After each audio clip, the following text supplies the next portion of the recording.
పతి సాటి లేని ఘనుడైనా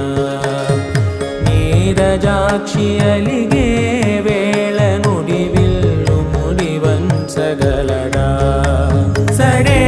చాలు శత సైన్యాలు నడిపే ధీరుడైనా వసుధావాణి మిథిలావేణి మది వెనుక పలుకు పలుకులెరుగగల